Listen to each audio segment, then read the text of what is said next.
podemos todas as coisas naquele que nos fortalece. Nós conseguimos porque nós sujeitamos a sua vontade, a sua palavra. Recebemos Ele como Salvador pessoal de nossa alma e a partir daí Ele vai trabalhando em nossa vida, né? Quando nós aceitamos Ele como Salvador, estamos aceitando Ele como Mestre, como Senhor também de nossas vidas. Graças a Deus, mais uma semana que o Senhor nos deu e nós chegamos até aqui. E então, mais um domingo que o Senhor nos permite vir adorar a Ele em espírito e em verdade, né? As autoridades de Cascavel, né, na semana passada, o Ministério Público Federal, o órgão federal, aconselhou um lockdown em Cascavel, né? Fechar tudo. E o prefeito rejeitou, né, semana passada, mas devido aos aumentos dos casos de coronavírus, já passaram de 1.000 já registrados entre os curados e os que está infectados com vírus. Então a prefeitura vai tomar algumas atitudes ou medidas durante a semana. A partir de amanhã, né, eles vão tomar algumas medidas, né? O comércio vai fechar um pouco mais cedo, né? Está fechando aí às 9 da noite, vai vir baixar mais um pouco, né? E vai abrir os mercados, vai abrir os trabalhos, o mercado, algumas coisas vai começar a funcionar a partir das 9h30 da manhã. Então vai haver algumas restrições, né? Então não sabemos se eles vão implicar com as igrejas, né? Até aí não sabemos como vai ficar, né? Mas assim nós vamos prosseguindo. E que vai aumentar o coronavírus, vai mesmo. E as autoridades, eles querem mesmo que peguem mais gente para, quanto mais gente tiver o coronavírus e mais gente for curado, mais a população vai criando resistência com o vírus, né? Então não adianta ficar brincando de ratinho, de esconde-esconde, porque o vírus está por aí e uma hora ele vai pegar. Então, se não assim, fica até o final do ano, tudo se escondendo, ele pega, não pega e tal. Então eles querem que pega de uma vez, né? E quem tiver que morrer, eles acham que tiver que morrer, vai morrer mesmo. E então, para passar logo isso aí, né? Mas eles não vão colocar restrições vamos dizer assim, ao setor produtivo, né? As indústrias vão continuar trabalhando, as fábricas, o comércio vai continuar funcionando, só vai fechar um pouco mais cedo e assim por diante, né? Parece que está previsto para o próximo domingo não abrir nada, a não ser farmácia, hospital, e não sei uma outra coisa aí, que são coisas de saúde, né? Previsto para o próximo domingo, dia 26. Então, que nós estejamos preparados, né, para esses eventos, esses acontecimentos, né? E nós estejamos em oração, que acima de tudo nós cremos em Deus e temos o Senhor Jesus Cristo como nosso guia, o nosso mestre, o médico dos médicos, o Senhor Todo-Poderoso, mas estamos sujeitos às leis aqui da terra, né? Sempre primeiro Deus. Deus sempre em primeiro lugar, né? O Império Romano proibiu os crentes de ter igreja em Roma, dentro do Império, pelo menos em Roma, não podia ter em Roma igreja cristã. Os cristãos não tinham templos abertos, mas eles adoravam a Deus de madrugada, escondido, né? Primeiro Deus, eles obedeciam a lei para não ser morto e preso, mas eles adoravam, né? Eles não deixaram de crer em Deus porque o Império Romano impôs regras e decretos e tudo mais. Eles continuaram crendo em Deus. Eles adoravam a Deus à noite, pelas madrugadas, nos cemitérios, e acharam até em Roma, em alguns lugares por ali, né, na Itália, cidades subterrâneas que eles cavavam e viviam debaixo da terra, se escondendo para não ser mortos durante as perseguições, e eles viviam embaixo da terra, né? Nossos irmãos sofreram tanta luta, perseguições, para semear esse evangelho que até hoje chegou até nós.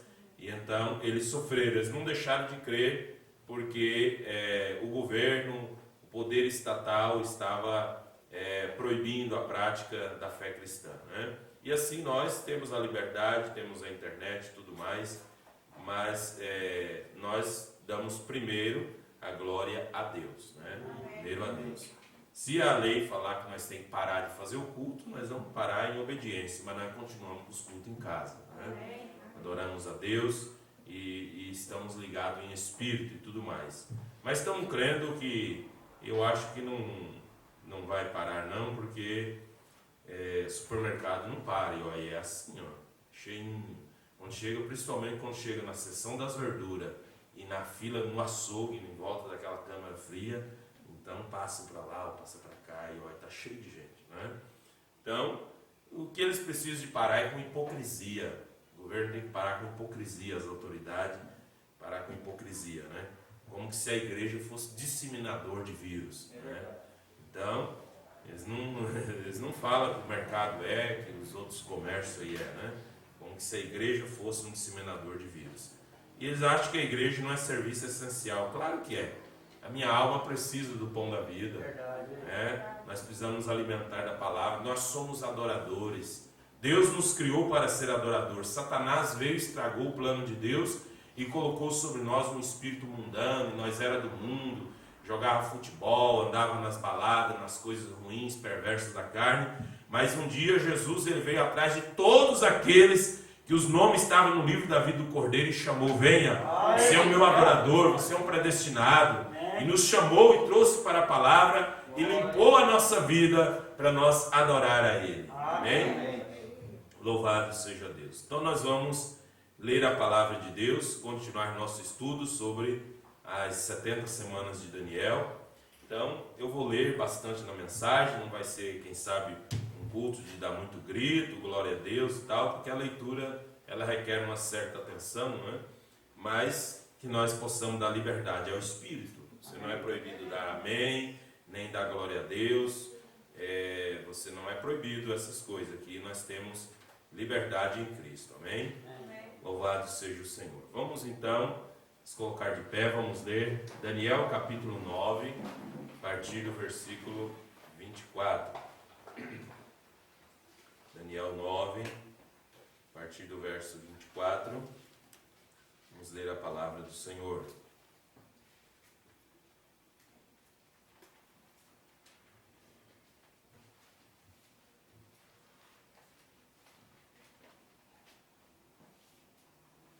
Diz assim a palavra de Deus: 70 semanas estão determinadas sobre o teu povo e sobre a tua santa cidade, para extinguir a transgressão, dar fim aos pecados, para expiar a iniquidade e trazer a justiça eterna, selar a visão e a profecia e ungir os santos dos santos.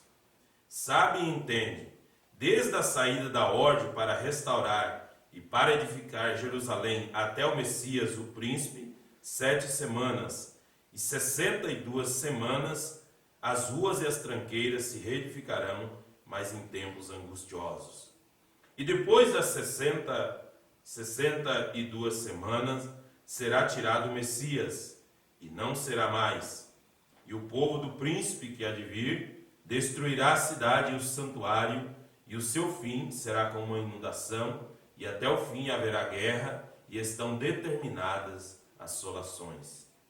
E ele firmará um concerto com muitos por 1 semana, e na metade da semana fará cessar o sacrifício e a oferta de manjares, e sobre a asa das abominações virá o assolador, e isso será até a consumação, e o que está determinado será derramado sobre o assolador. Somente crer, somente crer, tudo é possível. Somente crer, somente crer, somente crer, tudo é possível.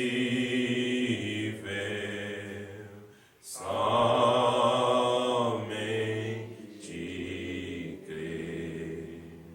Querido Pai Pai Celestial, mais uma vez estamos em Tua presença, agradecendo ao Senhor por Tua bondade e misericórdia.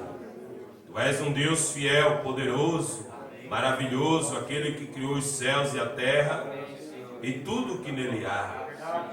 Nós agradecemos ao Pai Celestial por ter nos escolhido, por ter nos predestinados para crer nesta palavra, nesta última hora, em que o Senhor está chamando os escolhidos, predestinados, para se reunir ao redor da original palavra de Deus. Em nome do Senhor Jesus Cristo, ó Pai, nós somos Teus filhos, Senhor, porque reconhecemos que Tu és o nosso Pai, que Tu és o nosso Redentor, que Tu és o Salvador de nossas almas. Tu morreste por nós na cruz para perdoar os nossos pecados, para efetuar uma eterna redenção de nossas almas. Em nome do Senhor Jesus Cristo, ó Deus, venha, Senhor, sobre nós mais uma vez o espírito de sabedoria, de revelação, abrindo nosso entendimento para compreendermos as Escrituras, para que nós possamos ser entendidos na palavra, ó Deus, para viver uma vida espiritual em que agrada ao Senhor, em que agrada ao nosso Pai Celestial, que nos chamou nesta hora como verdadeiros soldados para essa grande peleja. Ajuda-nos, ó Pai, nesta hora, dá-nos força, Senhor, ó Deus, dá-nos graça, Pai, para prosseguir um pouco mais, possamos esquecer das coisas que para trás ficam, possamos avançar rumo ao alvo, pelo prêmio da soberana vocação de Deus em Cristo Jesus. Em nome de Jesus Cristo, ó Pai, nós entregamos tudo em Tuas mãos, ó Deus. Que este culto seja um memorial em nossas vidas. E ao sairmos daqui nesta noite, ó Pai, possamos sair com a certeza que Deus nos visitou e que Deus nos abençoou mais uma vez. Em nome de Jesus Cristo, ó Pai, entregamos tudo em Tuas mãos. Estamos confiando em Ti, ó Pai, que o Senhor revelará a palavra, que o Senhor abrirá o nosso entendimento. Em nome de Jesus Cristo, ó Pai eterno, nós rogamos a Tua bênção em nome de Jesus Cristo. Amém, Jesus. Amém. Podeis assentar, irmãos? Louvado seja o Senhor. Então, 70 semanas estão determinadas sobre o povo de Daniel, né? E nós já estudamos, já 2 domingos, né, sobre a visita de Gabriel a Daniel, e hoje nós estamos entrando na segunda parte das 70 semanas de Daniel, que é o sextuplo propósito. O sextuplo propósito, né? Nós dividimos a primeira parte em 2 partes, porque é muito assunto, então, para que nós pudéssemos entender quando é que seria aplicado essas 70 semanas de Daniel. 70 semanas estão determinadas sobre o teu povo, então era judeu, Daniel era judeu, né? E sobre a tua santa cidade. Então não está falando, essas coisas não era para o mundo. Mas só que as 70 semanas de Daniel iniciou-se o período das 70 semanas de Daniel, já lá com o rei Nabucodonosor, né?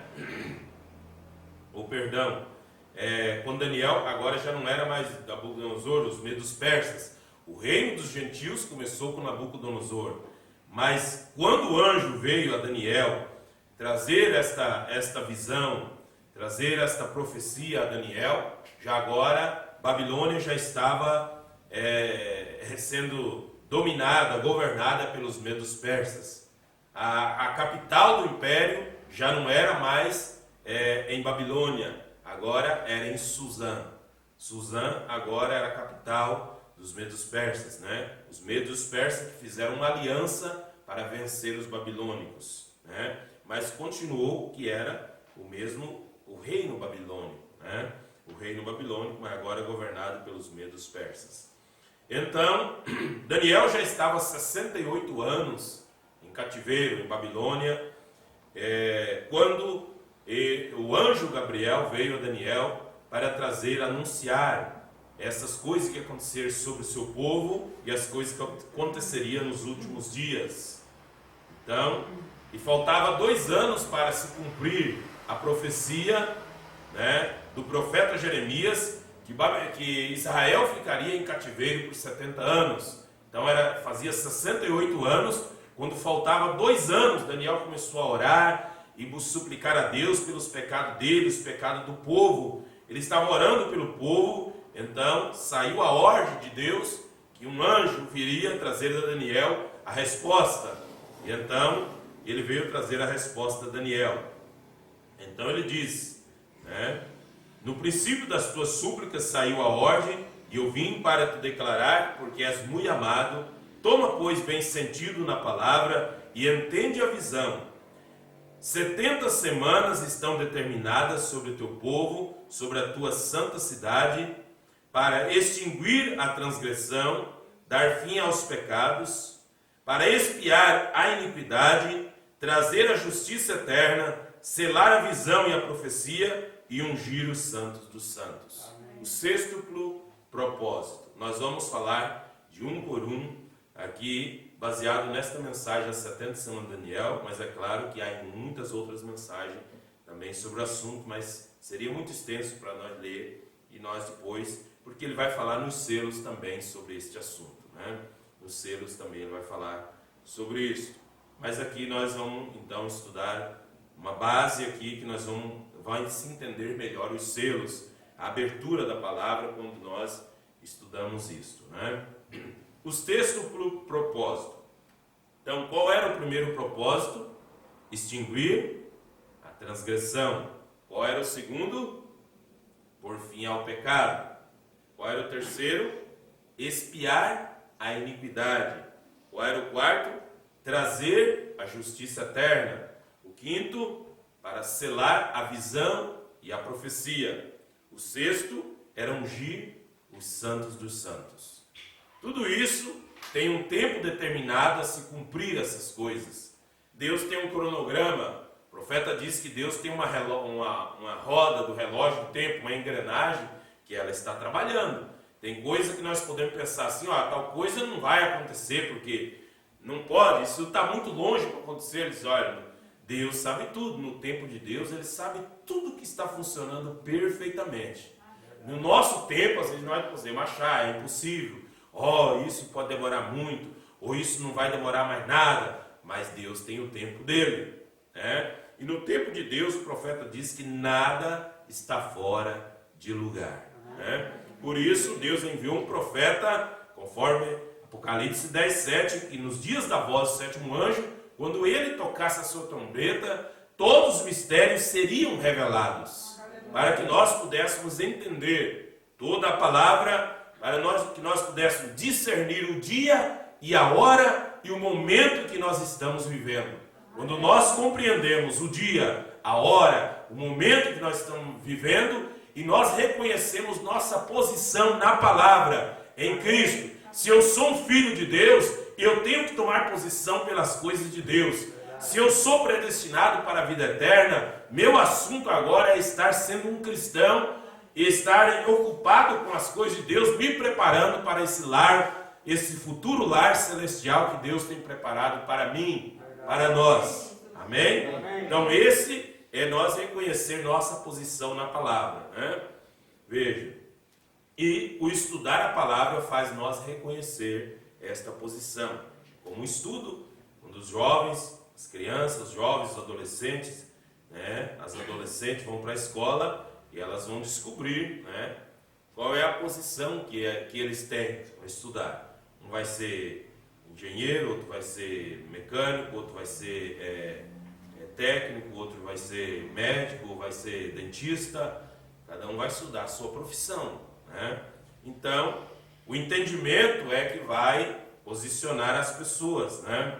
Embora que no mundo natural as pessoas se adaptam mais pela condição econômica, né?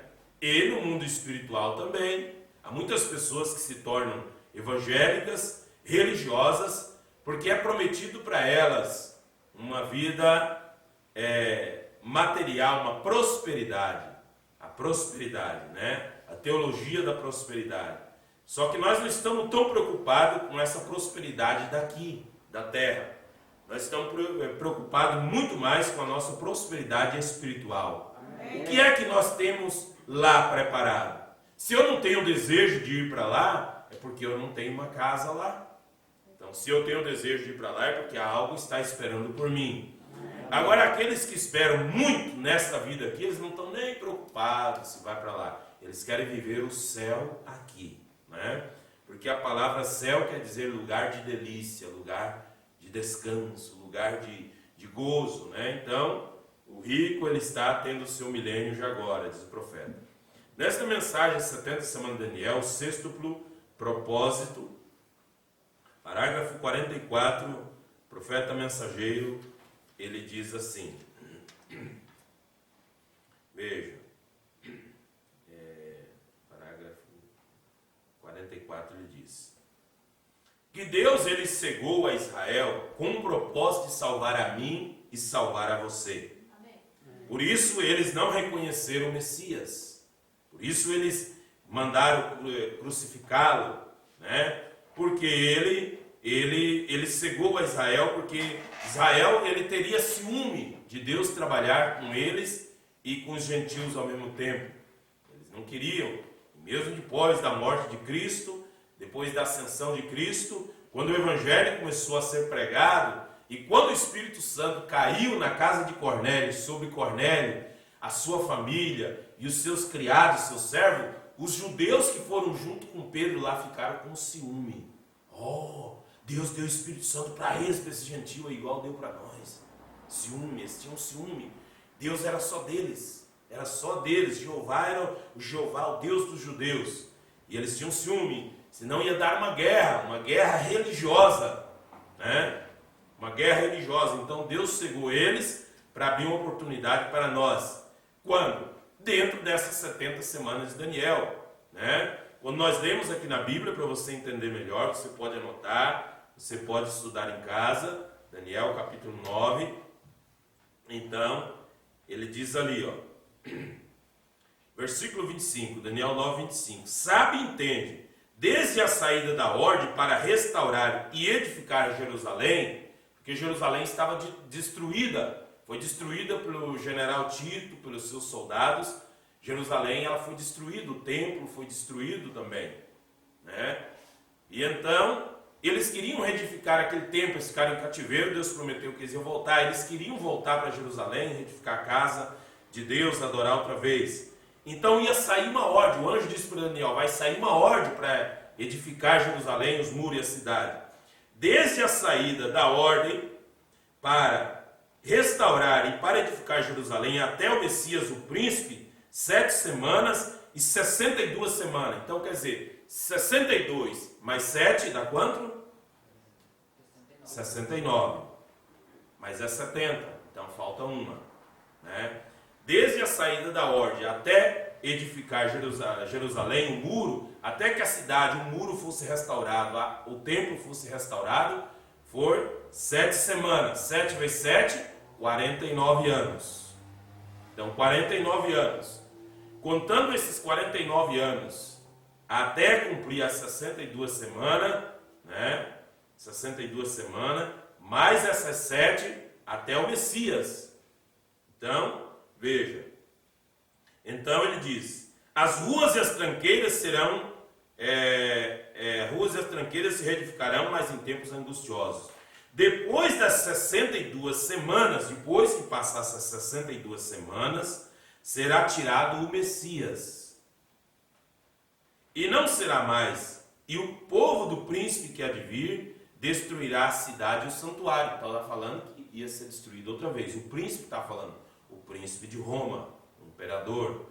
O povo do príncipe que há de vir destruirá a cidade e o santuário. E o seu fim será como uma inundação, e até o fim haverá guerras, e estão determinadas assolações. E aí ele diz no versículo 27, e ele firmará um concerto com muitos, por uma semana, porque ainda faltava uma. Tinha dado 62, mais 7. Então, deu 69, faltava uma. E na metade da semana, fará cessar o sacrifício. Né? Veja, e a oferta de manjares, e sobre as asas das abominações virá o assolador, e isto até a consumação, e o que está determinado será derramado sobre o assolador. Então veja, Deus o cegou de propósito por você e por mim, e eles não podem ver porque Deus lhes cegou, e todo Israel, o verdadeiro Israel, será salvo, que disse o anjo, glória, para cessar a transgressão de Israel. E eu tenho vindo dizer-te que virá um tempo quando as transgressões de Israel terminarão. Então o anjo está dizendo a Daniel que as transgressões ia terminar, que o primeiro propósito seria, dos 6 propósitos, seria extinguir a transgressão. Veja. E às vezes, algumas vezes faz meu coração saltar ao ver aquele povo pobre e miserável sendo cortado sem saber onde vai, e pensar que Deus em sua misericórdia fez isso de modo que eu pudesse ser salvo, cegou seus olhos de modo de seu próprio Messias, cerrou os seus ouvidos para que não ouvisse, e ainda que olhando diretamente seus milagres e olhando diretamente aos seus milagres e coisas que ele estava fazendo. Mateus capítulo 12, eu creio, capítulo 12, ou 8 diz, mesmo Jesus havendo feito tantos milagres, eles não podiam crer, porque disse Deus, tem olhos e não podem ver, tem ouvidos e não podem ouvir, para que não vejam com seus olhos e não vejam com seus ouvidos, não ouçam com seus ouvidos e os converta, né? Porque se eles vissem os sinais do Messias, eles se converteriam e ser salvos, né? Então Deus cegou, ele estava diante daquilo que era verdadeiro e não podia ver. Porém, para nós desse tempo, né?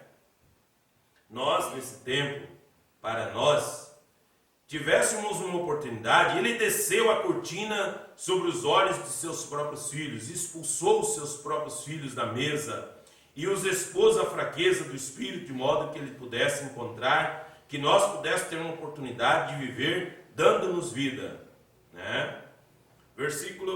Parágrafo 47, ele diz, sim, ele virá ao monte de Sião um desses dias, sobre o monte das oliveiras, eles o reconhecerão, e todo Israel conhecerá ele. Todo Israel.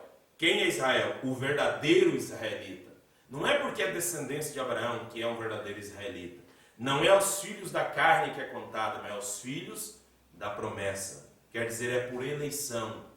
Então Israel vai ter 144 mil eleitos. E nesse tempo que nós estamos vivendo também, tem os eleitos, muitos são chamados, mas existe um número de eleitos de Deus. Glória a Deus. Não é 144 mil, pode ser centenas, milhares, pode ser 1 milhão, 2 milhões. Deus é quem sabe que vai subir no arrebatamento.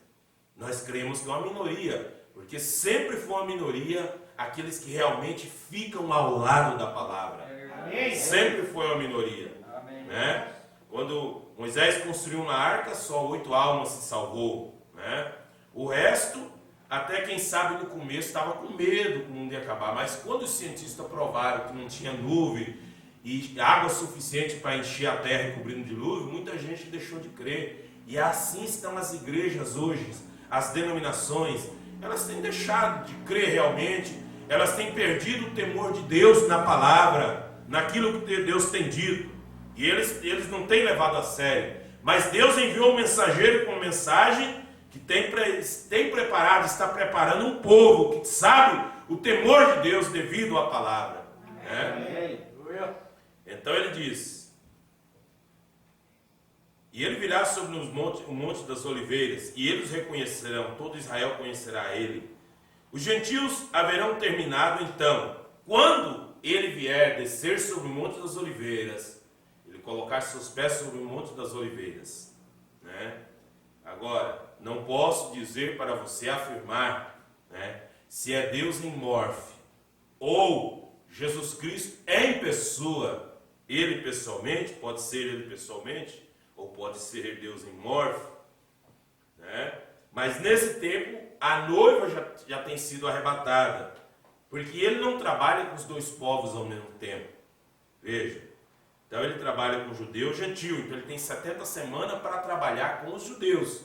Mas dentro dessas 70 semanas, quando cumpriu as 69 semanas, e na metade da 70ª semana, ele cortou ela no meio, na metade da 70ª semana, nesse período ali, ele abriu um espaço das 7 eras da igreja, que dá 2000 anos. Né? Quando terminar esse espaço das 7 eras da igreja, quando a noiva gentia for arrebatada, então volta a se cumprir a última metade, a segunda metade da última semana, que é a 70ª semana, para cumprir as 70 semanas. Porque Deus é perfeito em sua matemática, como ela diz. Né? Deus é perfeito em sua matemática. Então ele diz, e essa rama que tem sido enxertada, Deus tomará dela, então, o fruto que tem sido recolhido, essa rama brava. Nós éramos jambuzeiro bravo, você pode ler na sua casa, Romanos capítulo 11, né? Nós éramos jambuzeiro bravo, que não dava fruto bom. Nós somos enxertados nessa oliveira verdadeira. Então o que faz dar os frutos em nós hoje, os frutos bons, é Cristo em nossa vida. Porque se fosse por nós mesmos, nós era idólatra ainda. Nós estávamos adorando a Aparecida, nós estávamos adorando a imagem, nós estávamos no mundo do pecado, nós estávamos nos cigarros, nas drogas, nas coisas profanas desse mundo, mas nós estamos produzindo frutos de cristão, porque Cristo está em nossa vida. Amém. Aleluia. E agora recorde aqui atrás, onde você leu, ele diz, se aquela raiz foi santa, aquela raiz foi uma raiz santa, também o fruto que sai dessa raiz santa produzirá fruto santo, porque é o Espírito Santo em nós. Se aquela raiz foi Jesus Cristo, quem é ambos, raiz e linhagem de Davi? Se aquela vida que estava nele vem de geração judia e foi cortada dele, seus olhos cegados para que nós pudéssemos ver, nossas vidas terão que se ajustar com aquela rama bendita. Ó sim, irmão, isso é correto. Né? Isso é correto. Então veja, no parágrafo 49 ele fala, Deus lhes cortou a propósito e cegou seus olhos para que tivéssemos uma oportunidade para ver, dando-nos uma oportunidade. Nós caminhamos como se fosse grande coisa. Paulo diz deles aqui, considera como fazes isto. Considera, porque se Deus não poupou a rama natural, o Israel, se Deus não poupou eles, cegou eles, para eles não verem a palavra, veja, como terá ele mais misericórdia da rama brava que tem sido? Assim sendo, nós caminhamos dizendo, eu sou presbiteriano, eu sou metodista, eu sou batista, eu sou pentecostal. O irmão Branco diz, isso não significa nada para Deus. Nós temos que estar enxertado na oliveira verdadeira. Não enxertado em uma igreja. Eu sou pentecostal, eu sou presbiteriano. Não, eu tenho que ser cristão. Amém. Cristão não é uma palavra qualquer, ela tem um peso. Quando nós falamos cristão, é quando nós dizemos assim, eu sou parecido com Cristo. E o cristão, ele obedece toda a palavra, desde o batismo nas águas, para cumprir Atos 2,38, ele cumpre a Santa Ceia Apostólica, ele cumpre tudo o que a palavra diz. Aleluia. Veja. E agora recorde, ele não está falando dos gentios, eu estou somente mencionando isso aqui, de modo que vocês possam ver onde tinham os gentios sua oportunidade. Porém, ele vem cessar a transgressão para pôr fim a ela. Então, ele vem cessar a transgressão. Na sua Bíblia, Romanos capítulo 11, nós podemos ler lá em Romanos capítulo 11, carta de Paulo aos Romanos, capítulo 11, versículo 21. Romanos 11, 21. Porque se Deus não poupou os ramos naturais, teme que não poupe a ti também. Considera, pois, a bondade e a severidade de Deus. Para com os que caíram, severidade, mas para contigo a benignidade de Deus. Se permaneceres na sua benignidade, de outra maneira também tu serás cortado. Então Deus deu uma oportunidade para nós. E essa oportunidade de benignidade vale se nós permanecer pelo que é correto. E se nós cair, ele diz assim, vai ser severidade. E também eles, se não permanecerem na incredulidade, serão enxertados. Porque poderoso é Deus para os tornar a enxertar. Quer dizer, que se um judeu, nesse tempo, no período das 7 eras da igreja, quando a última semana foi cortada ao meio, nesse período que Deus está tratando com os gentios, se eles crerem, eles serão enxertados nessa oliveira, que é Cristo, né? Porque se tu fosse cortado do natural zambujeiro e contra a natureza enxertado na boa oliveira, quanto mais esses que são naturais serão enxertados na sua própria oliveira. Porque não quero, irmãos, que ignoreis esse segredo, para que não presumais em vós mesmos, que o endurecimento veio em parte sobre Israel, até que a plenitude dos gentios haja entrado. Só até aí veio esse endurecimento para ele. E assim todo Israel será salvo, como está escrito: de Sião virá o libertador e desviará de Jacó as impiedades. E esse será o meu concerto com eles, quando eu tirar os seus pecados. Então, ele vem para extinguir, a transgressão. A segunda parte, que é do sexto propósito, é por fim ao pecado. Parágrafo 53 da mensagem a 70 Semana Daniel, do sexto propósito. Número 2, por fim ao pecado. Quando ele vai por fim ao pecado? Todas essas coisas têm um tempo específico para acontecer. Por fim ao pecado. Agora, leiamos de novo no livro de Daniel. Para cessar a transgressão, por fim ao pecado. Esse é o seu segundo propósito em vir. O primeiro é para cessar a transgressão de Israel e por fim ao pecado. Onde pecou Israel? Onde cometeram eles seu pecado vital? Onde se separaram eles de Deus? Agora ouçam com cuidado. Tomemos a São Mateus, capítulo 24, e aqui está onde Israel cometeu seu erro fatal. Aqui foi onde cometeu seu pecado final e a razão porque ele está na condição de hoje. Mateus, capítulo 27, do Evangelho de São Mateus, capítulo... versículo 25, capítulo 27, o profeta fala, E respondendo o presidente, capítulo 27, lá, quando Jesus estava perante o tribunal de Pilatos. Respondendo o presidente, disse-lhes: qual desses dois quereis vós que eu solte? Jesus ou Barrabás? E eles disseram: Barrabás. Agora recorde, isso foi Israel. Eles pediram Barrabás. Eles pediram um malfeitor. Eles não queriam Jesus. São João capítulo 1 diz que ele veio para os seus e os seus não o receberam.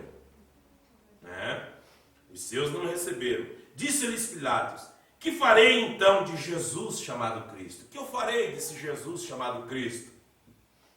E eles disseram, todos eles disseram, que seja crucificado. Eles não queriam ele de jeito nenhum. Como que um povo, linhagem, descendência de Abraão, dos profetas, que conheciam o Velho Testamento, agora estavam matando o seu próprio Messias. Por que estavam fazendo isso? Porque eles estavam cegados. Com os olhos naturais, eles viam Jesus como mais um homem que surgiu em Jerusalém. Mas se fosse ver pela ótica de Deus, como aquela mulher no poço tinha, ela era uma prostituta com a vida imoral, mas espiritualmente ela tinha uma semente predestinada. Quando o Messias fez aquele sinal perante ela, disse: Senhor, eu vejo que tu és profeta. Porque nossos pais disseram que quando o Messias vier, ele fará essas coisas que tu estás fazendo. E ele disse para a mulher, disse: eu sou mulher, eu sou, tu dizes. Ele era aquele um. Então eles queriam Barrabás. Que farei, disse Jesus chamado Cristo? Eles disseram: que seja crucificado. Agora recorde, aquele foi o Messias que Daniel disse que viria. Vocês recordem esta manhã a lição, aqui seria cortado por si mesmo, não porque fez algo. Disseram: seja crucificado. O presidente, porém, disse: mas que mal fez ele? E eles exclamavam dizendo: seja crucificado, seja crucificado. Enquanto mais o presidente tentava livrar, mais eles gritavam mais alto ainda. E então Pilatos, vendo que nada aproveitava, antes o tumulto crescia, tomando água, lavou as suas mãos perante a multidão, dizendo: estou inocente do sangue desse justo. E disse: considerai isso. Aqui ouçam, está o erro deles. Aqui está seu pecado. Eles crucificaram o seu Salvador. E respondendo todo o povo, disse: o seu sangue caia sobre nós e sobre nossos filhos. E caiu mesmo. E aí o fizeram. Ele estava pondo fim ao pecado para eles. Quando é que ele veio pôr fim ao pecado? Quando ele veio morrer na cruz do Calvário. Ele veio para tirar o pecado do mundo. Mas o perdão só é válido como perdão para quem aceita como perdão. Os judeus não aceitaram como perdão a morte de Cristo no Calvário. Não, isso aí não é o nosso Messias. Eles disseram: não é ele não. Porque os seus líderes espirituais, os sacerdotes, tinham cegado os olhos deles com a religião, com as tradições. Eles estavam ensinando eles que quando o Messias vier, ia descer uma escadaria de ouro ou de pérola, ia descer lá na frente do templo, ou que ele ia nascer na família de um sacerdote ou do sumo sacerdote, mas ele nasceu numa família pobre, numa estrebaria. Então, por que eles não puderam aceitar? Porque não veio da forma que eles pensavam. Porque o mundo de hoje não aceita essa mensagem, porque não veio da forma que eles pensavam, que ia sair de dentro de suas organizações. Mas ele clamando, ele disse, eles estavam cegados, né? E como podia ele fazer outra coisa se não perdoares, sabendo que ele tinha que cegar-lhes para que nós pudéssemos entrar? É como seus próprios filhos pedindo o seu sangue, e eles foram cegados, e ele sabia que foram cegados. Por essa razão ele clamou o perdão para eles: perdoa-lhes, Pai, porque eles não sabem o que estão fazendo. Eles foram cegados. Por essa causa foram eles cegados. Em sua incredulidade eles fizeram isso. Porém, quando eles ouviram novamente, né, por fim ao pecado. O que é pecado? Incredulidade. Não puderam crer no Messias. Eles não creram que ele era o Messias. Eles não podiam ver que era o Messias, mesmo havendo ele feito todo o sinal que o Messias deveria fazer. Porém, eles não puderam ver. Eles não puderam ver. Veja. Então, o Messias era um tipo de José. Estava na Bíblia, nos pergaminhos que os sacerdotes liam. Estava tudo lá. José era um tipo do Messias. Ele era odiado por seus irmãos e amado de seu pai. Né? Ele era espiritual, ele tinha sonhos, ele via visões. E os seus irmãos eram carnais. Né? E então veja. E aí, José foi vendido por 30 moedas para um comerciante que passou por lá e depois vendeu ele no Egito como escravo. Jesus também foi vendido por 30 moedas de prata. Tudo que está na vida de José era o filho da prosperidade.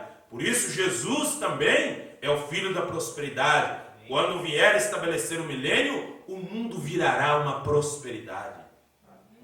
O mundo não terá mais essa coisa que tem aí, deserto para um lado e seco no outro, e coisa catástrofe do outro. O mundo vai ser um novo jardim do Éden. Por 1000 anos. Por 1000 anos. O deserto florescerá, brotará água no deserto, ele aplaneará os caminhos, planará os montes, a Bíblia diz. Ele é o filho da prosperidade. Aonde José colocava a mão, tudo prosperava. Né? Então José era um tipo de Cristo.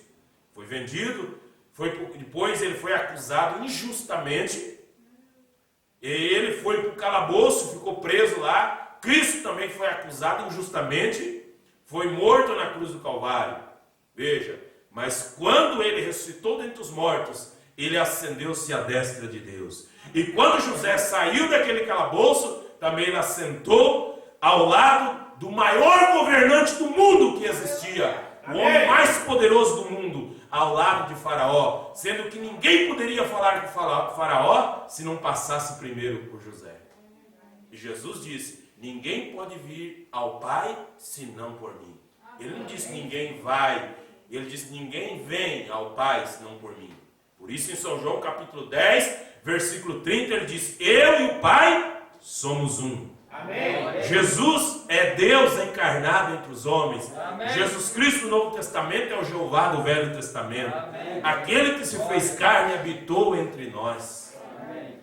Aleluia. Então veja, parágrafo 69, para nós resumir um pouco aqui. Meu Deus, o tempo passa. Não cheguei nem na metade. Parágrafo 69. 69, o profeta disse: tudo que José fazia prosperava, e quando Jesus regressar no milênio, essa é a razão pela qual os desertos florescerão como uma rosa.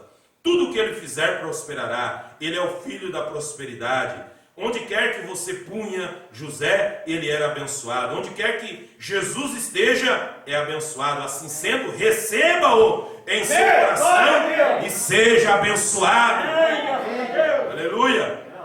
Encontramos que José foi posto em prisão, e na prisão havia dois homens. Um deles perdeu e o outro foi salvo. Jesus, em sua tentação na cruz, um ladrão perdeu e o outro foi salvo. Aquele que estava na sua direita, ele disse: Senhor, lembra-te de mim quando entrares no teu reino. E ele disse: hoje mesmo estarás comigo no paraíso. Tudo que aconteceu na vida de José era uma prefiguração da vida de Cristo, né? Eu não vou ler aqui porque toma muito tempo, né? Mas você vai ver que José, ele casou com uma gentia. Então Cristo, ele casou com uma noiva gentia também. Amém. Ele cegou os olhos do judeu porque ele queria buscar uma noiva gentia. Amém. Né? Ele queria buscar uma noiva gentia, ele redimiu uma noiva gentia. E quando ele foi dar a conhecer aos seus irmãos, ele deixou a noiva no palácio. Quando ele vier tratar com os judeus, na última parte da 70ª semana de Daniel, nos 3 anos e meio, a noiva estará na glória. Amém. Tudo na vida de José prefigura a vida de Cristo, né? Então, veja, então deixa eu resumir aqui para ver se nós conseguimos, né? E José, ele tinha um irmãozinho mais novo, que era o irmão que ele amava, que era o irmão da mesma mãe, porque Jacó teve, eu creio que foi seis esposas, acho que foi, né? 5 ou 6, não me recordo bem. Todos aqueles patriarcas, aqueles 12 filhos, né? Mais Diná, né? Então, José era filho daquela que ele mais amava, né? Era filho daquela que mais amava. José e Benjamim eram filhos da mesma mãe. Então, era o seu irmãozinho mais novo. Quem é o irmãozinho mais novo? Benjamim? Os 144 mil.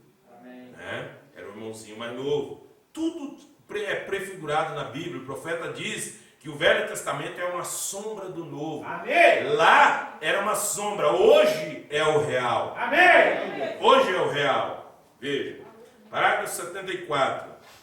Isso que eu disse aqui está do parágrafo 68, 69 até o 72, que ele fala, né, que José casou-se com uma egípcia, com uma gentia, e quando Jesus foi cortado de seus irmãos ali atrás, os judeus, ele se casou com uma noiva gentia, está no parágrafo 72. Você pode ler em casa esta mensagem. Se você não tiver ela em livros, tem em PDF também, né? E se você achar por necessidade de ter a mensagem, vamos ver se nós providenciamos. Parágrafo 74, ele fala, né, sobre Benjamim. E eles tinham um pequeno Benjamim lá embaixo, seu pequeno irmão. Sabem vocês a quem Benjamim representa? Este novo grupo de judeus genuinamente reais que está se reunindo ali agora para formar os 144 mil. Esta raça que está surgindo. Não esses trapaceiros de Wall Street, os ricão lá dos Estados Unidos que investem em bolsa de valores. Esses não são os judeus. Esses não são os judeus. Os judeus reais são esses pequeno Benjamim, vindo de lugares distantes que nem sequer têm ouvido a palavra Jesus Cristo. Né? Parágrafo 80. Parágrafo 80. O profeta mensageiro diz aqui. E Zacarias, vejamos Zacarias, o capítulo 12, Zacarias capítulo 12, versículo 10, né? Ainda por fim ao pecado, né? Fala ali em Zacarias capítulo 12, versículo 10, né? Deixa eu achar aqui rapidamente para nós ler aqui, para ficar ligado a essas escrituras, né? Zacarias é um pouco depois de Ageu. Zacarias é depois de Ageu, né? Zacarias capítulo 12, versículo 10.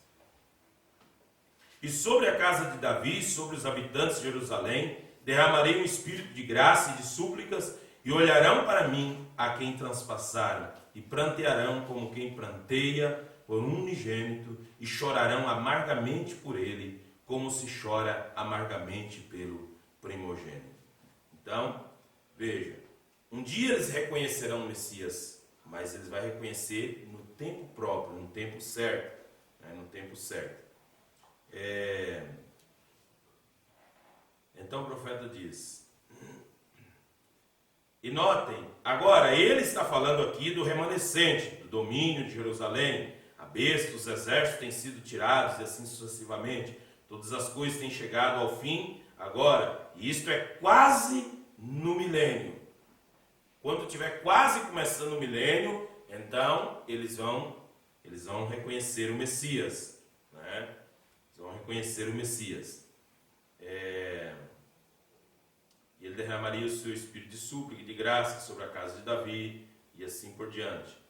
E ouça, que choro haverá quando ele estiver ali, dando-se a conhecer a eles, como fez José. Ouça, naquele dia será grande o pranto em Jerusalém, como o pranto, não posso pronunciar o nome, Adadrimon, no vale de Megidom, e a terra pranteará cada linhagem à parte, a linhagem da casa de Davi à parte, as suas mulheres à parte, a linhagem da casa de Natã à parte, as suas mulheres à parte, a linhagem da casa de Levi e assim por diante.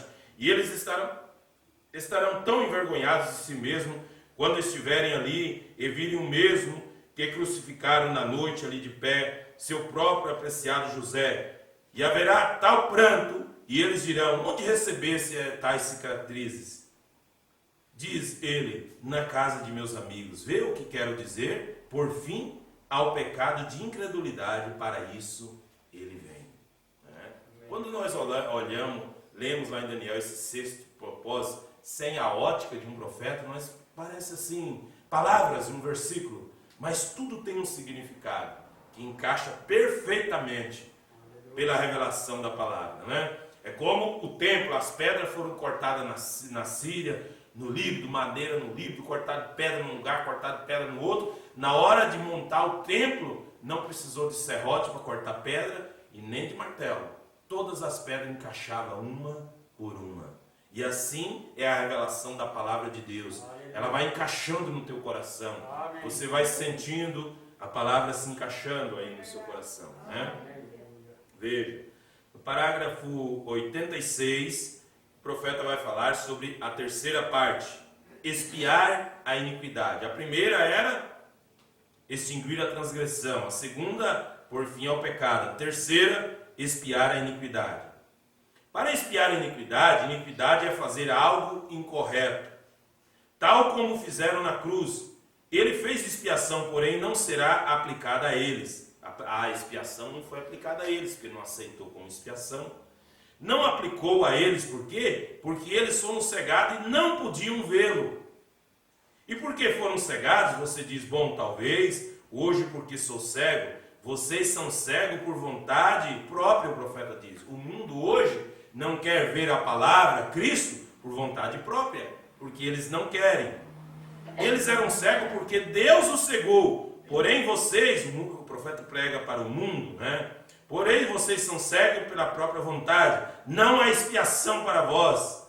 Não, se não credes que eu sou Ele, disse Jesus, morrereis em vossos pecados, Jesus disse. Quem não crê que é Ele é o Messias, Ele é o Salvador, que Ele, que é o nome dele que salva, que o perdão de pecado está ligado ao nome dele, Atos capítulo 4, versículo 12, se não crê que é ele, vai morrer no pecado, ainda que sejam religiosos. Então, ele veio para pôr fim ao pecado, né? Para expiar a iniquidade. Então ele quer expiar a iniquidade. Deixa eu seguir um pouco aqui. Parágrafo 93, ele diz. Então, falaram sobre Cristo, né? Para fazer expiação pela iniquidade. Iniquidade é algo que você tem feito mal quando você sabia mais do que isso, você não devia fazer. Se eu atender a iniquidade em meu coração, Deus não me ouvirá. E agora em Zacarias capítulo 13, começamos com o primeiro versículo. E naquele dia haverá uma fonte aberta para a casa de Davi, para os habitantes de Jerusalém, contra o pecado e contra a impureza. Então Jesus disse, né? Jesus citou essa escritura, ele falou dessa escritura: ferirão ao pastor e as ovelhas dispersarão. Né? Quando é que isso ia acontecer? Quando era isso? Israel, em primeiro lugar, Israel feriu ao pastor e dispersou as ovelhas por todo o mundo. Quem era o pastor? Jesus. São João 10, ele diz: eu sou o bom pastor que dou a vida pelas ovelhas. Amém. Mas feriram ele na cruz. Então Israel foi espalhado por todo o mundo. Tudo que Jesus falava era profético. Quando ele estava falando de São João 10, ele estava profetizando o que ia acontecer. Que o pastor era ele seria ferido, as ovelhas iam espalhar para todo canto. Né? Então ele diz: dispersou as ovelhas por todo mundo, porém Deus diz: eu estenderei minha mão para alcançar os pequenos nos últimos dias. Quem é o pequeno? Amém. O pequeno Benjamim. Quando a expiação pela iniquidade haja sido feita, Israel será salvo, cada um deles. Isso é muito importante você entender essas coisas, estudar, para você não ser enganado por interpretações e para que a sua fé seja elevada, para você entender os selos, para você entender a palavra. E passemos a Isaías capítulo 66, Isaías, e leiamos por um momento e vejamos o que diz Deus acerca de Israel. Sendo salvo, quanto tempo tomará para salvar Israel? Observe quão rápido virá no capítulo 66, Isaías, no versículo 8. Será, se querem lê-lo todo, né? Então ele diz: quem jamais ouviu tal coisa? Quem viu coisas semelhantes? Poder-se-ia fazer nascer uma terra num só dia? Num só dia? Mas Sião esteve de parto e já deu à luz a seus filhos. Num dia só, Israel será convertido. Mas qual Israel? Os 144 mil. Amém. Não é todo judeu, que existe muito judeu espalhado pelo mundo inteiro. No Brasil tem muitos, e chamam de ciganos, né? Não são ciganos, eles são espertos para negociar, é isso. A Bíblia diz que eles têm vamos usar a palavra, uma gana por dinheiro. Eles têm uma esperteza para negociar, né? Eles têm um olho vivo. Por quê? Porque aquilo que estava em cima de Jacó está em cima deles. Uma esperteza para negociar. O povo judeu é um dos povos mais ricos do mundo. Por que os nazistas tinham ódio dos judeus? Por que os italianos, a Itália, os nazistas, os russos tinham ódio dos judeus? O judeu chegava na Alemanha com uma trouxinha assim pendurada nas costas, uma mulher dada na mão, e a mulher dada na mão para mais uns 3, 4 filhos. Passavam uns 5 anos, aquele judeu tinha casa própria, tinha um negócio próprio e tinha móveis e bens, utensílios dentro da casa dele, melhor do que os alemães que trabalharam a vida inteira tinham. E eles ficaram com ódio daquilo. Eles prosperavam. O lugar que eles chegavam, eles começavam a trabalhar com joalheria, ourives. Eles eram um povo inteligente. Eles começavam a negociar, comprava, revendia, comprava ouro e tal, derretia, fazia joia, fazia aquilo outro. E relojoeiro e tal, e eles eram inteligentes mesmo, negociadores, não perdiam tempo, e eles pegavam o dinheiro deles e iam depositando em contas no banco na Suíça, milhões e milhões, eles tinham em bancos na Suíça, e os nazistas, aqueles que eles puderam, eles sacaram esse dinheiro, porque os nazistas consumiam muito dinheiro para investir em suas armas e coisas mais, suas pesquisas e invenções, né? Então, nós vemos que havia um ódio, porque eles prosperavam, né? E assim, quase que todo judeu que nós vemos por aí, eles de uma forma ou outra eles são prósperos, né, na vida material. Por quê? Os judeus ele cumprem um dos mandamentos bíblicos que as pessoas pensam que isso só se deveria cumprir para quem é crente e batizado. O judeu ele é dizimista, ele manda dízimo para Israel, para a terra deles. Mesmo que ele vive em outro lugar do mundo, ele manda para a terra dele. O dízimo é uma promessa para trazer prosperidade, não só nas coisas materiais, mas nas espirituais também. Porque a Bíblia fala que Malaquias 3, ele daria uma medida cheia, sacudida, para abaixar um pouquinho, caber mais. É igual quando nós juntava milho com balaio, né, irmão Lésio? Juntava milho no balaio, naquele tempo batia na triadeira, e daí para caber um pouco mais milho no balaio, dava uma chacoalhada assim no balaio assim, de milho, aí colocava mais um pouco, né? Colocava mais um pouco de milho, aí tinha que ter um outro para ajudar a levantar, jogar no ombro, né? E aí, então cabia mais. Então a medida, ele disse que daria uma medida cheia, sacudida para colocar um pouco, ele falou, e ainda transbordando. Ele disse, fazei prova de mim. Se ainda duvidar, ele falou, faz prova. Mas nós não duvidamos, nós não precisamos nem fazer prova de Deus. Nós cremos. Nós fazemos isso, damos o dízimo e só cremos. Mas ele falou assim, ó, e se alguém duvidar ainda, faz prova para ver se não é verdade. Dá para ver se não prospera. Glória a Deus! Aleluia! E os judeus fazem isso. Então eles são ricos, eles prosperam. Qualquer lugar que eles forem, eles prosperam, né? Mas a promessa que está falando desse pequeno, desse remanescente, os 144 mil. Né? Em um dia, Israel nascerá um dia como nação. Isaías 66 está falando sobre isso. Né? Deixa eu me ver aqui. Parágrafo 96, o profeta diz. Número 4. Né? Primeiro era extinguir a transgressão. Segundo, por fim ao pecado. Terceiro, expiar a iniquidade, né, que a iniquidade deles será expiada em um dia, eles vão reconhecer o Messias, né? E o quarto, trazer a justiça eterna. Então, cada coisa dessa há um significado. Para trazer a justiça eterna, essa é a quarta coisa pela qual ele vem, o que ele vem fazer. Para trazer justiça eterna e por fim ao pecado, reconciliação para trazer justiça eterna. Quando as transgressões de Israel hajam chegado ao seu fim. Hajam chegado ao seu fim. Parágrafo 98. Veja. Apocalipse capítulo 20, no versículo 13, por um minuto, e leiamos aqui por um minuto. Apocalipse 20, 13. Não lhes rogo que me perdoe, Apocalipse 1 ao 3, do 1 ao 3, né? Não vi a marca entre eles, o suor estava nos olhos, o profeta está falando, né? Ele está citando, que era Apocalipse 20, do versículo 1 ao 3, não era 13, né? Então, ali vai falar de Israel, Apocalipse, capítulo 20, do versículo 1 ao 3. E vi descer do céu um anjo que tinha a chave do abismo e uma grande cadeia na sua mão. E ele prendeu o dragão e a antiga serpente, que é o diabo e Satanás, e amarrou-o por 1000 anos. E lançou-o no abismo e ali encerrou e pôs selo sobre ele, para que mais não engane as nações, até que os 1000 anos se acabem. E depois importa que seja solto por um pouco de tempo. Veja, então o profeta ele fala que a 70 semana de Daniel engloba todo o tempo, né?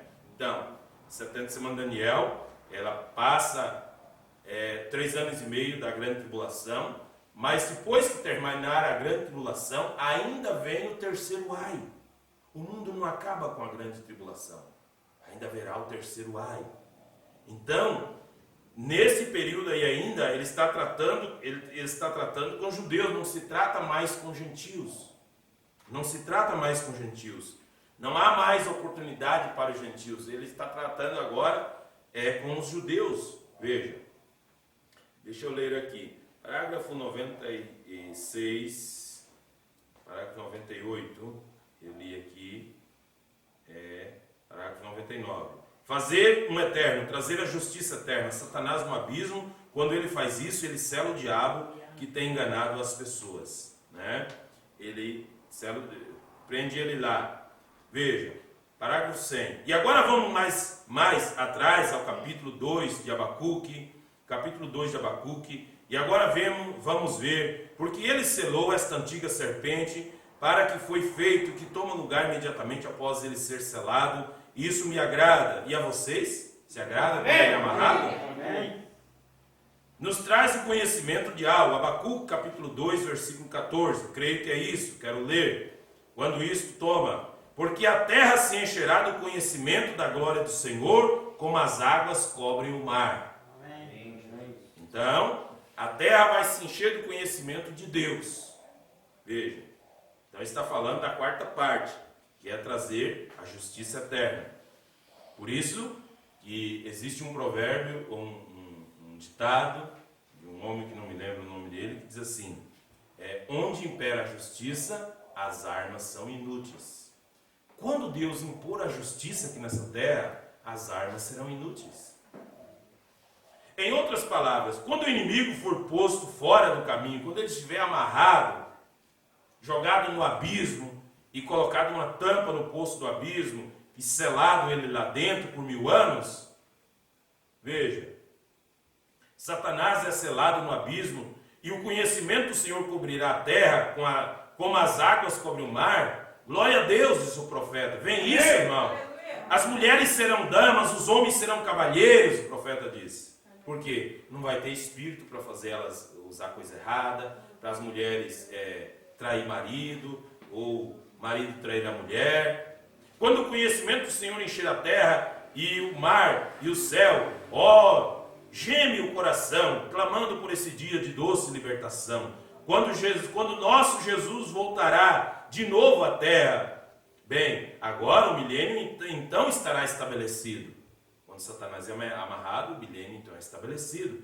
Então, a justiça de Deus vai ser imposta aqui nessa terra. Aleluia. Então, tudo isso aqui, o anjo falou para Daniel lá na visão. Falou para ele lá em Babilônia. Veja, bem, agora o milênio então estará estabelecido. E quando a cidade será edificada, então veja, quarto. E eu tinha ao redor de 6 escrituras, mas porém nos apressamos. E agora quando regressamos, eu tomarei essas outras escrituras, porém apenas lhes direi uma ideia geral. Então ele estava resumindo bem. Quinto propósito, para selar a visão e a profecia. O anjo vem para selar a visão e a profecia. Né? Veja, selar a visão e a profecia. Parágrafo 105, que houve um espaço em branco na fita, está faltando uma parte aqui. E agora regressamos ao livro de Daniel, onde estava no livro de Daniel, e encontramos o que disse. Agora regressamos ao capítulo 12 de Daniel, e podemos começar a ler. Quando você for para casa, quero que você comece a ler desde o versículo 1, leiamos o versículo 1 ao 4. E naquele tempo se levantará Miguel, o grande príncipe que se levanta pelos filhos do teu povo. Agora isto é no tempo final. E haverá um tempo de angústia, qual nunca houve desde que houve nação. Isto é quando o anticristo, o cavaleiro do primeiro selo, se levanta, quando ele toma lugar. Até aquele tempo, não no tempo que tomou os muros de Jerusalém. Então ele estava mostrando que não era um dos tempos que Tito derrubou os muros de Jerusalém. Não. É no final do tempo agora, ele está dizendo. Então veja, que Deus ia livrar todos aqueles que se achassem escrito no livro. E muitos dos que dormem no pó da terra estarão, uns para a vida eterna e outros para a vergonha e desprezo eterno. Né? E como podia isso ser quando Tito tomou os muros de Jerusalém? Como podia ser? Não poderia ser. Veja, ele está falando do tempo final na ressurreição. Está falando do tempo da ressurreição. Então, a quinta coisa era selar a visão, para mostrar que a visão e a profecia era verdadeira. Parágrafo 107. 106, 107 diz: Os entendidos, pois, resplandecerão como o resplendor do firmamento, e os que há muito ensinam a justiça refugirão como as estrelas sempre eternamente. Ouçam, aqui está o selo verdadeiro real. E tu, Daniel, fecha estas palavras e sela este livro até o fim do tempo. Amém. O que é? Aleluia! Ó, vem vocês, classe. Esta revelação de Jesus Cristo e de seu poder, de sua vinda e do tempo do fim foi selado até esse tempo.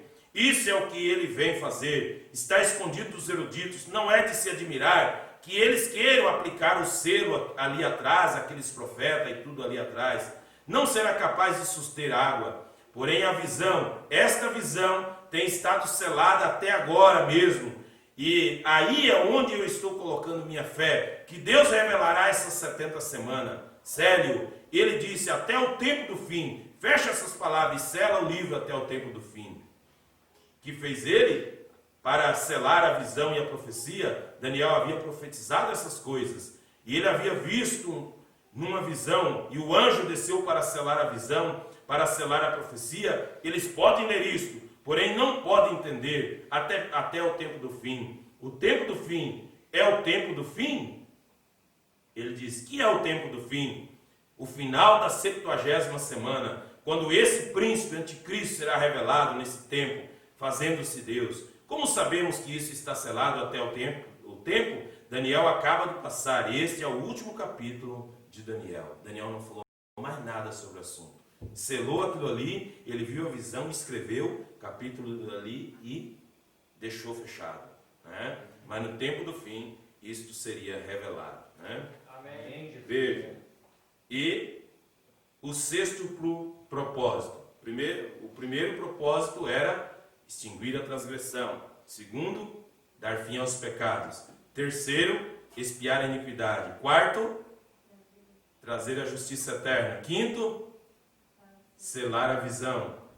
E o sexto propósito era ungir os santos dos santos. Agora já é no milênio, porque os santos dos santos é no milênio. Parágrafo 116, o profeta diz: agora, para ungir os santos dos santos, agora, isto pode que seja um tanto estranho para vocês por um momento, para muitos dos mestres, porém, espere um momento, para ver como resulta. Esta é a unção, não de um homem. Jesus já é ungido, isto é certo. O livro de Atos diz que Deus ungiu a Jesus com o Espírito Santo e ele saiu fazendo bem e curando os enfermos e tudo mais. Veja, ele é o Messias significa ungido, isto é certo. Mas aqui no tempo final, ele ungirá o Santo dos Santos. Que é o mais santo? Em minha maneira de vê-lo, a qual creio que posso prová-la com a Escritura, é para ungir os santos dos santos, que será o tabernáculo que será usado durante o milênio. Agora escute e veja porque eu capto. Descrito em Ezequiel capítulo 4, não quero dizer capítulo 43, versículo 1 ao 6. Voltemos a Ezequiel e encontremos como ele descreve o milênio, e eles ungirão. Ezequiel 43, ele diz, fazer o milênio, a unção. E veja, começando com o versículo 1 ao 6, né? Então ele lê Ezequiel capítulo 43, do versículo 1 ao 3. Né? Então, ali Ezequiel vai descrever o templo no milênio. Né? Descrição do templo do milênio, edificado no milênio. Agora qualquer leitor que começar, conheça que desde Ezequiel capítulo 40 até o capítulo 44, não é outra coisa senão o templo do milênio sendo levantado sobre a terra. Qualquer um sabe disso. Quando a glória do Senhor o enche dessa forma, e agora vamos descrever o templo no capítulo 43, do versículo 1 ao 6. E então me levou à porta que olha para o caminho do Oriente. E eis que a glória de Deus de Israel vinha do caminho do Oriente. E a sua voz era como a voz de muitas águas. E a terra resplandeceu por causa da sua glória. E o aspecto da visão que vi era como a visão que eu tinha visto quando vim destruir a cidade. E eram as visões como que vi junto ao rio Quebar, e caí sobre o meu rosto, E a glória do Senhor entrou no templo pelo caminho da porta, cuja face está para o lado do oriente. E levantou-me o Espírito e me levou ao átrio interior. E eis que a glória do Senhor encheu o templo. E vi uma voz que foi dirigida de dentro do templo, e um homem se pôs junto a mim. Unção, diz o profeta, ungido. Esse templo para o reino milenial. Agora notem, agora observe como foi dedicado em Levítico. Né? Então ele vai mostrar como Levítico como foi dedicado aquele templo construído por Moisés. Né? Então, agora será ungido os santos dos santos no milênio. Né? Parágrafo 125. Deus veio ao santuário que havia de ser ungido e foi dado a ele para que o povo viesse adorar. Então no milênio haverá adoração. Lá não tem que levantar cedo, para ir para o serviço, o despertadorzinho que tem que correr, e comer rapidinho de meio-dia, trabalhar de novo e tal. Nós vamos ter tempo para adorar. Amém. O milênio será um período de descanso, de adoração. Né? Amém. E assim sendo, não para ungir teu lugar santo, mas para ungir o lugar mais santo. E notamos que a Nova Jerusalém é o lugar mais santo. E a unção estará sobre a Nova Jerusalém, que desce de Deus do céu, ataviada com uma noiva adornada para seu esposo. A unção estará sobre eles. E agora, quando Zorobabel dedicou seu templo, logo depois de ser reconstruído, não voltou a ser ungido, porque já havia sido ungido e havia sido destruído e foi instruído novamente. Então, Salomão construiu o templo, né? Foi destruído pelo general Tito. Né? Depois, Zorobabel reconstruiu o templo. Depois daquele templo de Zorobabel até os dias de Jesus, próximos dias de Jesus, deu mais ou menos quase 500 anos, mais ou menos, né? Quase 500 anos, né? Veja, depois dessa reconstrução deles, que eles voltaram ao cativeiro, esse templo se deteriorou com o tempo. E Herodes o Grande, para fazer média com os judeus, ele reformou aquele templo. Por isso que quando Jesus disse assim, destrua esse templo, em 3 dias eu levantarei de volta. E eles falaram assim, esse homem está blasfemando. Olha, ele demorou-se 40 anos para retificar esse templo aí, e ele está falando aí que vai levantar em 3 dias, mas ele estava falando do templo dele, do seu corpo. Em 3 dias ele é levantado dentre os mortos. Né? Veja, então, ele foi levantado de Zorobabel, mas ele não foi ungido outra vez, porque aquele templo já era ungido. Mas, no milênio, esse templo será construído e será ungido. Veja, então, o 6º propósito, o último propósito é ungir os santos dos santos. Né? Então ele diz, a destruição veio a ele, e havia sido instruído de novo levantando. E assim não voltou a haver outra unção. Quando numa ocasião foi ungido, isso continuou e continua até esse tempo mesmo. Porém, quando Deus estabelecer o tabernáculo do milênio, ele ungirá o mais santo, não teu santo, mas o mais santo. Porém, quando o rei toma o seu trono por 1000 anos, glória, ela está no outro lado agora. A unção do mais santo será a última coisa que toma lugar. Quando for levantado o tabernáculo, a ressurreição tem vindo, os judeus têm regressado, e Cristo e sua noiva têm vindo. Os judeus, 144.000, estão selados, e o milênio tem tomado lugar. E haverá uma unção, quando o lugar mais santo será ungido, o santo dos santos, e o mais santo.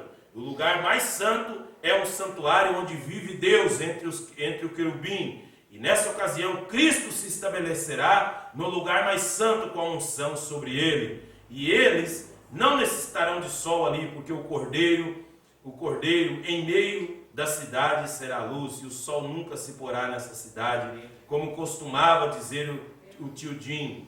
Ele nunca se porá, porque Cristo será essa luz ungido, e o rei virá e tomará o seu trono para reinar por 1000 anos. Amém? Isaías capítulo 11. Isaías capítulo 11. Nós lemos aqui rapidamente para nós concluir. Isaías capítulo 11, versículo 1.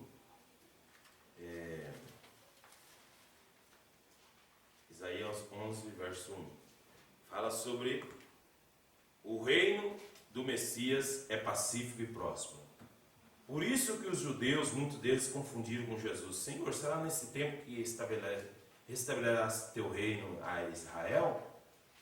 Né? Eles estavam pensando que era naquele tempo, mas não. Viria um tempo que ele seria estabelecido o reino de Deus para Israel. Porque brotará um rebento do tronco de Jessé, e das suas raízes um renovo frutificará. E repousará sobre ele o Espírito do Senhor, e o Espírito de sabedoria e de inteligência, e o Espírito do conselho e de fortaleza, o Espírito de conhecimento e de temor do Senhor. E deleitar-se-á no temor do Senhor, e não julgará segundo a vista dos seus olhos, nem repreenderá segundo o ouvir dos seus ouvidos, mas julgará com justiça os pobres, e repreenderá com equidade os mansos da terra, e ferirá a terra com a vara de sua boca, e com o sopro dos seus lábios os matará o ímpio. E a justiça será o cinto dos seus lombos, e a verdade o cinto dos seus rins. E morará o lobo com o cordeiro, e o leopardo com o cabrito se deitará, e o bezerro e o filho do leão e a né de ovelha viverão juntos, e um menino pequeno os guiará. Esse será no milênio. Né? Não vamos entrar nos detalhes que está falando aqui, porque fica para uma outra hora. Né? Porque existem algumas pessoas que não creem que haverá nações no milênio. Né? Aqui, perguntaram para o irmão Brana, nós vamos ter filhos no milênio? O irmão Brana disse, não, eu creio que não vai haver tempo, nós vamos estar num corpo glorificado. Então de quem é esses meninos que vai guiar os bichos lá? Né? Veja, parágrafo 110. Parágrafo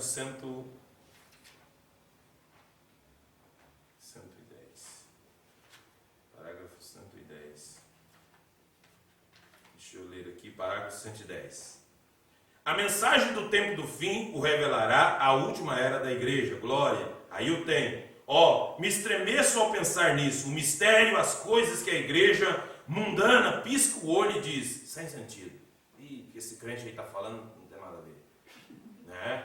Quando um crente da mensagem começa a falar algumas coisas perto de outras pessoas, o outro amigo dá uma piscadinha. Assunto vai ser não.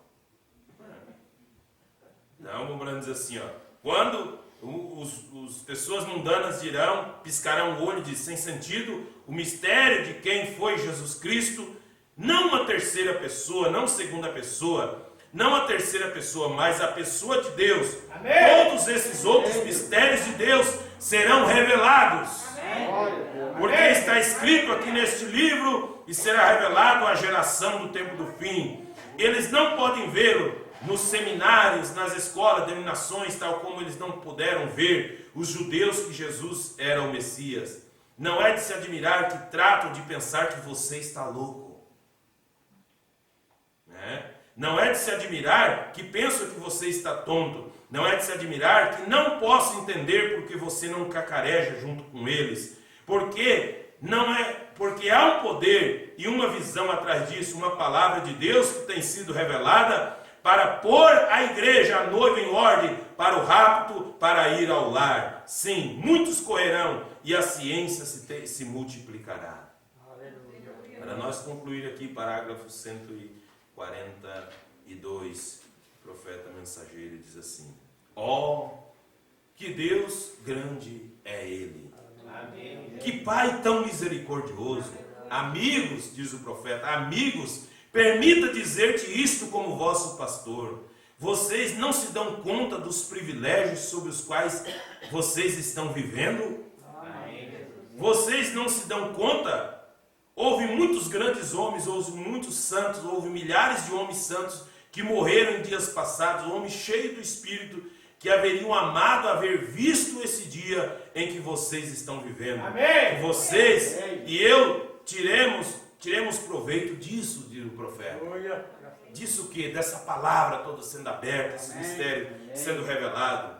Que mais temos que olhar, diz o profeta? Que podemos fazer depois disso?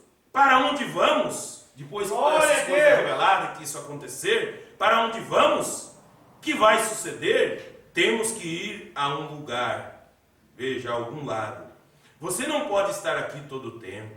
Você pode cortar sua grama, na próxima semana precisa ser cortada novamente, 2 vezes antes desse tempo, e você pode criar seus filhos, você pode lhes dar comida, a hora do jantar, então estão de novo famintos deles o jantar, e eles estarão famintos de novo de manhã seguinte, e você lhes compra uns sapatos, um par de sapatos, se são como o meu, dentro de 2 ou 3 meses você tem que comprar outro. Vocês lhe compram roupa esse mês, e dentro de 1 ou 2 meses vocês lhe compram outra roupa nova. Não há nada contínuo, não há nada estável, não há nada que possa permanecer. Mas haverá um reino que será estável.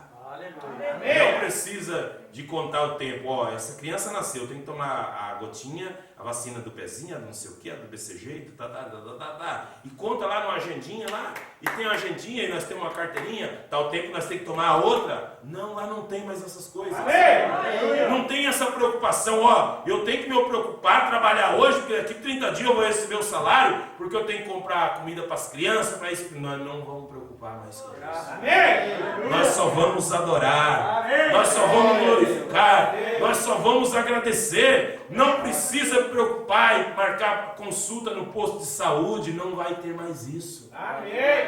Então o profeta diz: vocês se dão conta do privilégio que Deus tem dado para nós, de conhecer a palavra, de conhecer o caminho para a vida eterna.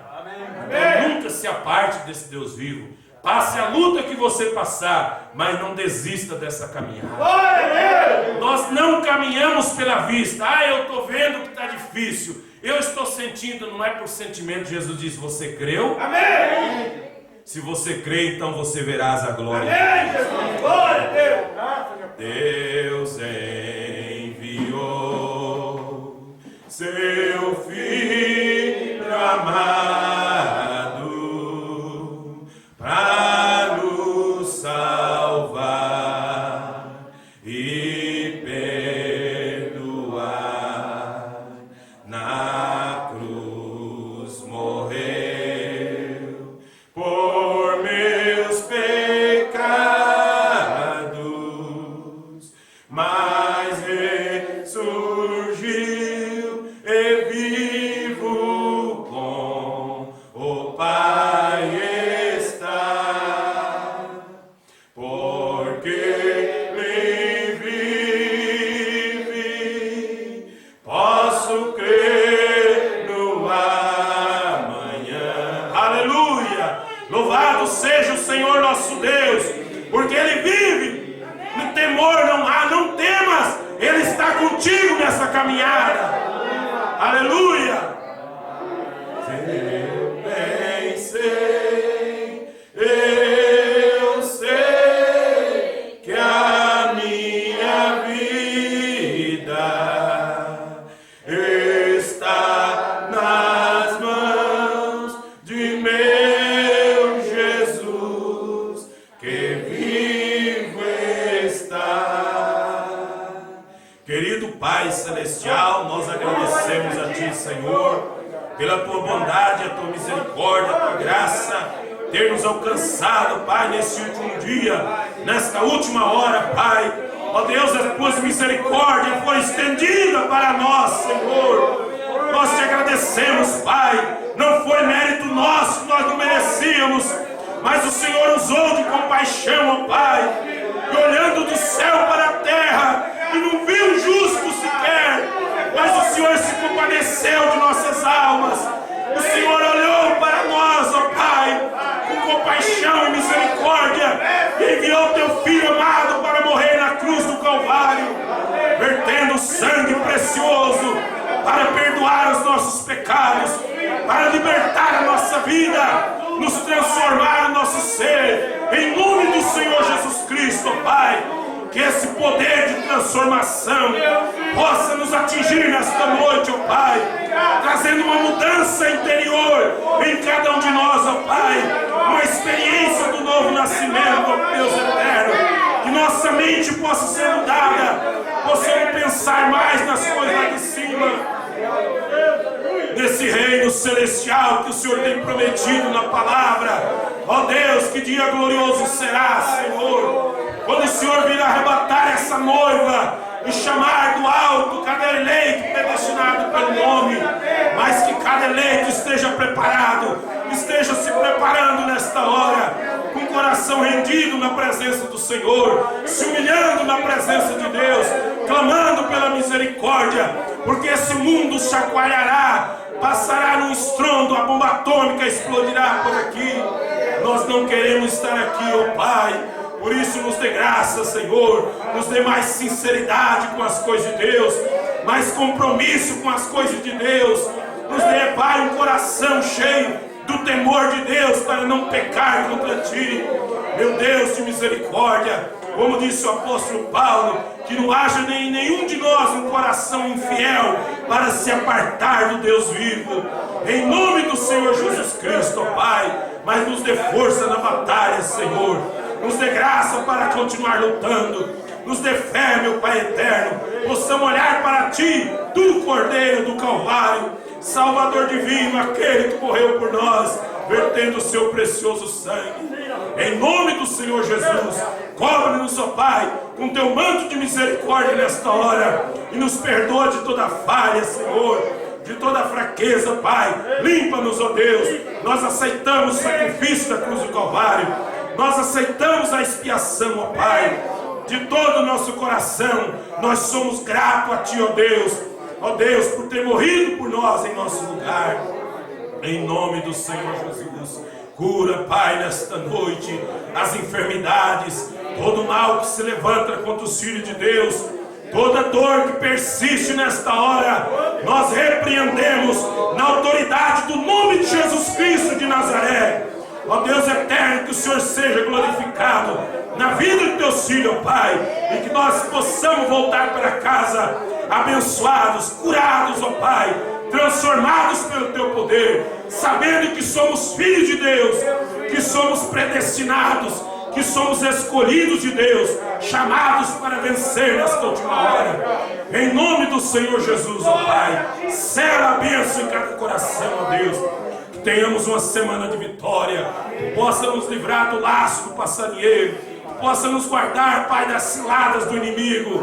Em nome do Senhor Jesus Cristo, ó Pai, nós entregamos tudo em Tuas mãos, porque cremos que o Senhor vive e o Senhor reina no Teu povo, no coração da Tua noiva eleita. Em nome de Jesus Cristo, ó Pai, nós Te agradecemos, ó Deus, em nome do Senhor Jesus Cristo. Amém, Jesus. Amém. Que Deus abençoe os irmãos até quarta-feira, se assim o Senhor Deus permitir. Deus abençoe, em nome do Senhor Jesus. Irmão Miguel, seja bem-vindo, volta outra vez. Deus abençoe cada um, Monésio. Que a graça e a paz do Senhor Jesus esteja sobre cada um de vós. Deus abençoe.